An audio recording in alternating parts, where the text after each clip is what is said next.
দীর্ঘ 4-5 দিন বৃষ্টির কারণে রুম থেকে বের হতে না পারায় তো রুমে এক কথায় বন্দি ছিলাম।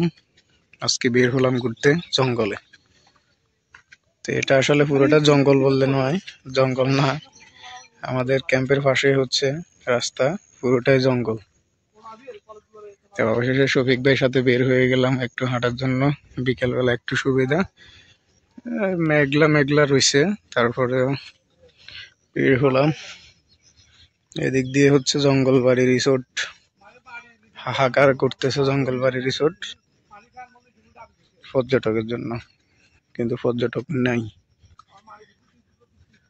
তো এই কয়দিনের ভারী বৃষ্টিতে আসলে বাংলাদেশের বিভিন্ন জেলা বিভিন্ন জায়গায় অনেক ক্ষতিগ্রস্ত হয়েছে, আমাদের ফেনীতেও অনেক ক্ষতিগ্রস্ত হয়েছে। আর দ্বিতীয়ত আমাদের মুসাফুর ক্লোজা ভেঙে যাওয়ার পর থেকে আসলে আমরা অনেক ক্ষয়ক্ষতিতে আছি। আমাদের সুইচ গেটটা হওয়াটা খুব জরুরি। সেই ক্ষেত্রে আমাদের 1 নং চরমজলিশপুর ইউনিয়নেও বেশি ক্ষয়ক্ষতি হচ্ছে।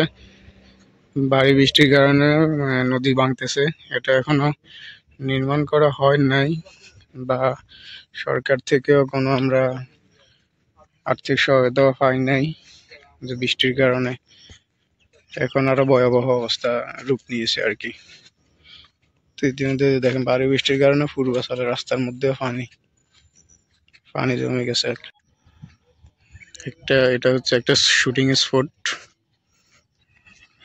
অনেক টিকটকার বা যারা শর্ট গান বা শর্ট ফিল্ম করেন তারাও আসে।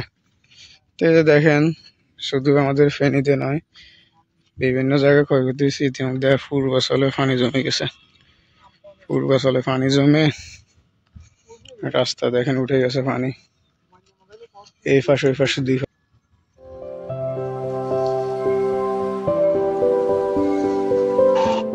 বের হয়েছি একটু ঘুরতে, বাট এখানে রাস্তা দেখেন একদম বন্ধ হয়ে গেছে পানির কারণে। 2 পাশটা পানি, পাথরের কালার গুলো দেখেন কত সুন্দর আসছে।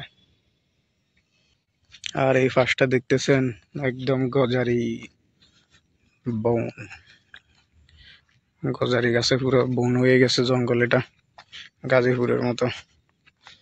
এই সমস্ত এলাকায় আসলে একা একা চলা নিরাপদ নয়। দেখছেন রাস্তার উপরে পানি উঠে গেছে, তারপর মানে এবার বুঝেন পূর্বাচলের মতো নতুন শহর, এখানে পর্যন্ত বন্যা হয়ে গেছে। এই যে পানি নামার জায়গা নাই।